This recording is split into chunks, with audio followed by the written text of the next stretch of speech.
जैसा कि आप सभी को मालूम होगा कि आरआरबी एनटीपीसी 2025 का एग्ज़ाम जल्द ही शुरू होने वाला है। जी हां, 5 जून से आरआरबी एनटीपीसी का एग्ज़ाम शुरू होने वाला है।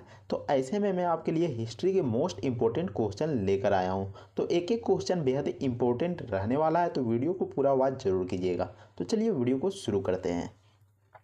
पहला नंबर सवाल में देख सकते हैं कि निम्न में से किस एक पुरा स्थल से पाषाण संस्कृति से लेकर हड़प्पा सभ्यता तक के सांस्कृतिक अवशेष प्राप्त हुए हैं। तो पाषाण संस्कृति का मतलब क्या होता है? तो पाषाण संस्कृति का मतलब होता है कि जब से मानव द्वारा पत्थर से बने हथियार और औजार का इस्तेमाल करना शुरू कर दिया गया था, तो उसको हम पाषाण संस्कृति कहते हैं। और हड़प्पा सभ्यता में क्या हुआ था? तो हड़प्पा सभ्यता में नगरीय सभ्यता का विकास हुआ था और इस सभ्यता को काफ़ी विकासशील सभ्यता माना जाता है। तो इसका जवाब क्या हो जाएगा? तो इसका जवाब हो जाएगा मेहड़गढ़ में। ऑप्शन बी, मेहड़गढ़ में सांस्कृतिक अवशेष प्राप्त हुए हैं। तो देख सकते हैं कि मेहड़गढ़ एक ऐसा पूरा स्थल है जहां पाषाण संस्कृति से लेकर हड़प्पा सभ्यता तक के सांस्कृतिक अवशेष प्राप्त हुए हैं। और यह स्थल कहां पर स्थित है? तो यह पाकिस्तान के बलूचिस्तान प्रांत में स्थित है। पाकिस्तान के बलूचिस्तान प्रांत में स्थित है। नेक्स्ट सवाल में देख सकते हैं कि निम्नलिखित में से किस स्थान पर नवपाषाण स्तर पर गेहूं एवं जौ की खेती के सर्वप्रथम प्रमाण मिले हैं। नवपाषाण का मतलब होता है, नवपाषाण काल किसको कहेंगे? तो जब से मानव के द्वारा खेती करना शुरू कर दिया गया था, तो उसको हम नवपाषाण काल कहते हैं। तो इसका जवाब क्या हो जाएगा? तो इसका जवाब हो जाएगा मेहड़गढ़ में गेहूं और जौ की प्रमाण मिले हैं, मेहड़गढ़ में। तो देख सकते हैं कि मेहड़गढ़ जो कि पाकिस्तान के बलूचिस्तान में स्थित है, एक प्राचीन नवपाषाण स्थल है और यहाँ से गेहूं और जौ की खेती के साथ साथ पशुपालन के साक्ष्य भी मिले हैं। तो आपको बता दें कि यहाँ के लोग गेहूं और जौ की खेती भी करते थे और साथ ही साथ पशुपालन भी करते थे। और इस स्थल पर गेहूं और जौ के अलावा मवेशी, भेड़, बकरियां और जैसे जानवरों का पालतूकरण भी पाया गया है। तो वहाँ के लोग कौन कौन से जानवर पालते थे? तो वहाँ के लोग मवेशी, भेड़ और बकरियों को पालते थे। इस स्थल पर नवपाषाण काल में कपास का भी प्रमाण प्राप्त हुआ है। तो वहाँ के लोग कपास की भी खेती किया करते थे। अगले सवाल में देख सकते हैं कि निम्नलिखित में से किसको चालकोलिथिक युग भी कहा जाता है। तो किसको चालकोलिथिक युग कहा जाता है? तो इसका जवाब हो जाएगा ताम्रपाषाण युग को चालकोलिथिक युग भी कहा जाता है। तो यहाँ पर देख सकते हैं कि चालकोलिथिक युग को ताम्रपाषाण युग के नाम से भी जाना जाता है और यह एक ऐसा काल था जिस समय तांबे का उपयोग बढ़ गया था, यानी कि कह सकते हैं कि तांबे की शुरुआत हुई थी। और ताम्रपाषाण युग नवपाषाण काल के बाद शुरू हुआ था और कांस्य युग से पहले का काल था। तो आपको ध्यान में रखना है कि यह नवपाषाण काल के बाद शुरू हुआ था, लेकिन कांस्य युग से पहले शुरू हुआ था। तो इस बात को आपको ध्यान में रखना है। इसके अलावा चालकोलिथिक शब्द ग्रीक शब्दों से लिया गया है, जिसका यहाँ पर देख सकते हैं शब्द लिखा गया है खालकोस, और खालकोस का मतलब होता है तांबा और लिथोस का मतलब होता है पत्थर। तो यह ग्रीक शब्दों से लिया गया है। इसके अलावा इस युग में लोग तांबे का उपयोग करना शुरू कर दिए थे। जैसा कि मैंने बताया कि इस युग में तांबे का उपयोग करना शुरू कर दिया गया था। इसके अलावा यहाँ पर देख सकते हैं कि यह कांस्य युग का पहले का संक्रमण काल था, यानी कि पहले कांस्य युग से पहले तांबे का युग चला था, यानी कि कह सकते हैं कि ताम्रपाषाण युग चला था। और उसके बाद फिर जब कांस्य युग आता है तो तांबा जो रहता है, जो तांबे का काल पहले चलता है, और फिर जो टीन रहता है, दोनों को मिक्स कर दिया जाता है और कांस्य बनाया जाता है, और जिसको हम कांस्य युग के नाम से भी जानते हैं।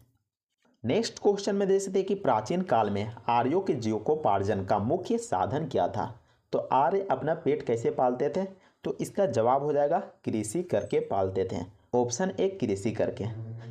इसके अलावा आर्यों के द्वारा पशुपालन भी किया जाता था।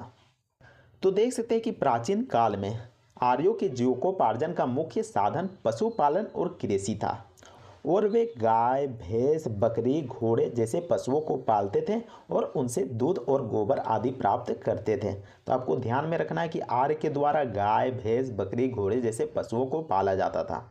इसके अलावा वे खेती करके कौन कौन से फसलों का उत्पादन करते थे? तो वे अनाज, दलहन और फल उत्पादित करते थे।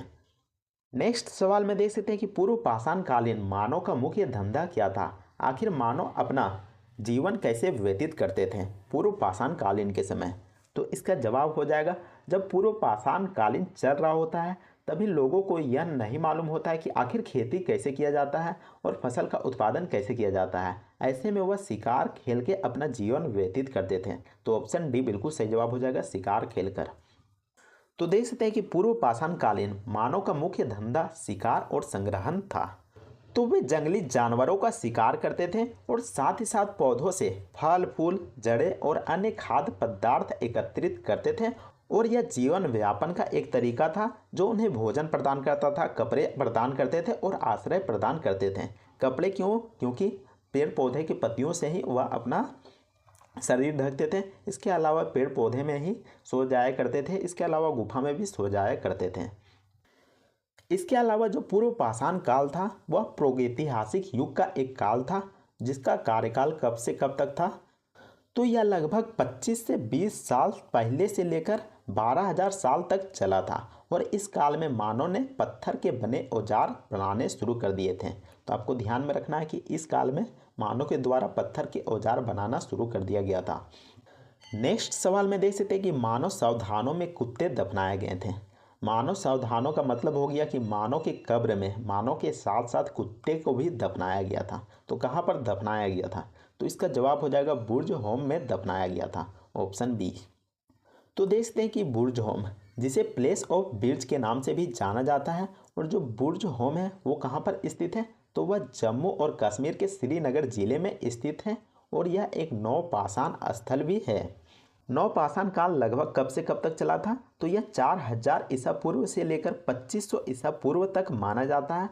और जो बुर्ज होम है वहाँ पर देख सकते हैं कि मानव कंकाल के साथ कुत्तों को भी दफनाया गया था, उसके साक्ष्य प्राप्त हुए हैं। नेक्स्ट सवाल में देख सकते हैं कि भारत में किस शिलाश्रय से सर्वाधिक चित्र प्राप्त हुए हैं? तो दिए गए कौन से ऑप्शन में सबसे अधिक शिलाश्रय प्राप्त हुए हैं? तो इसका जवाब हो जाएगा भीमबेटका से प्राप्त हुए हैं, ऑप्शन बी भीमबेटका से प्राप्त हुए हैं। तो देख सकते हैं कि भारत में भीमबेटका शिलाश्रय भीमबेटका से सर्वाधिक चित्र प्राप्त हुए हैं।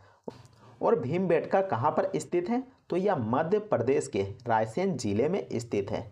यहाँ से लगभग 600 प्राचीन गुफाएं और करीब 275 गुफाओं में प्राचीन चित्र के अवशेष प्राप्त हुए हैं, यानी कि चित्रकला का अवशेष प्राप्त हुए हैं। नेक्स्ट सवाल में देख सकते हैं कि दक्षिण भारत की महापाषाणिक समाधियाँ किस काल से संबंधित मानी जाती हैं?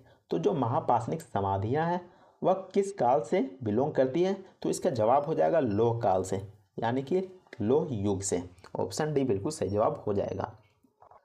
तो देख सकते हैं कि दक्षिण भारत की महापाषाणिक समाधियां लोह युग से संबंधित मानी जाती हैं और इस काल में लोगों ने मृतकों को दफनाने के लिए बड़े पत्थर के ढांचे बनाए थे जिसे महापाषाणिक समाधियां कहा जाता है।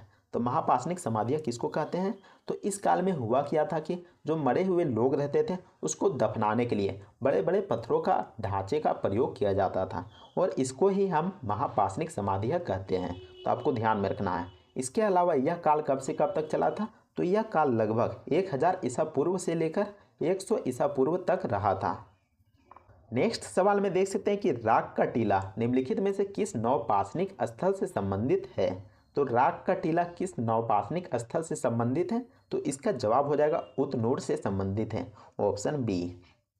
तो मेन पॉइंट्स में देख सकते हैं कि राग के टीले नवपाषाणिक स्थल उतनूर से संबंधित है और उतनूर भारत के तेलंगाना में स्थित एक पुरातात्विक स्थल है।